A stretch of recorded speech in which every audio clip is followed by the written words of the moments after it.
Hi, I'm Mr. Kangas, and today we're going to take a look at Chapter 12, Section 5.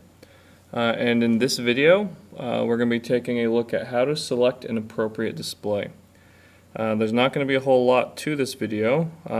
Really, the only concept here is you're going to be taking a look at different problems that have different pieces or sets of data.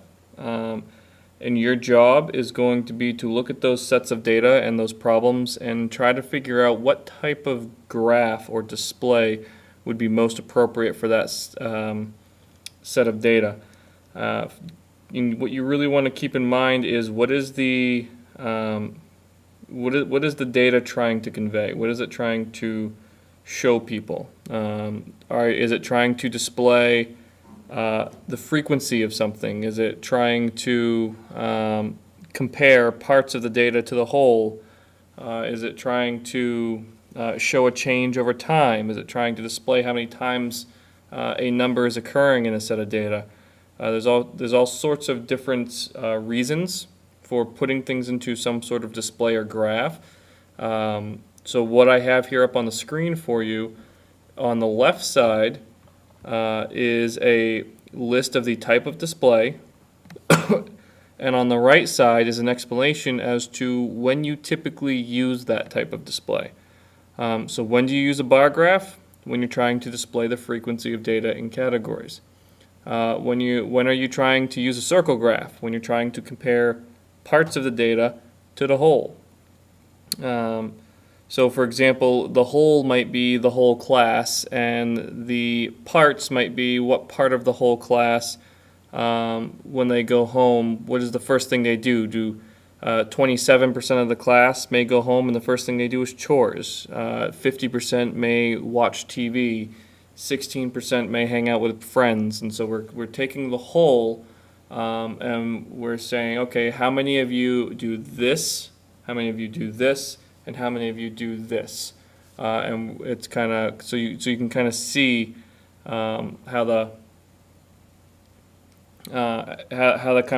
class breaks down, depending on what types of questions you're asking. So that's really all I have. Make sure you pause this video. You're probably going to want to copy this table down to refer to. This section is a little subjective, and by subjective I mean there are certain problems where you may want to use a couple of different graphs to display the data depending on how you interpret the problem. Just make sure you ask if you're even in the least bit confused. If you're like debating between a circle graph and a frequency table, raise your hand and talk to me about it. But make sure when you raise your hand and you're going to ask that question, because you're like debating between one or two displays, make sure you have a reason for wanting to choose the circle graph. Don't just say, well, I think it's circle graph, and then when I ask you why, I don't want you to sit there and go, well, because. Make sure that when you raise your hand, you have a reason in place for why it is you think the circle graph might work and why it is you think the frequency table might work, and then we can talk about it. I'm not too stingy on this section because I think a lot of it is subjective, but do your best. Make sure you copy this stuff down and refer to this table often as you're going through this section.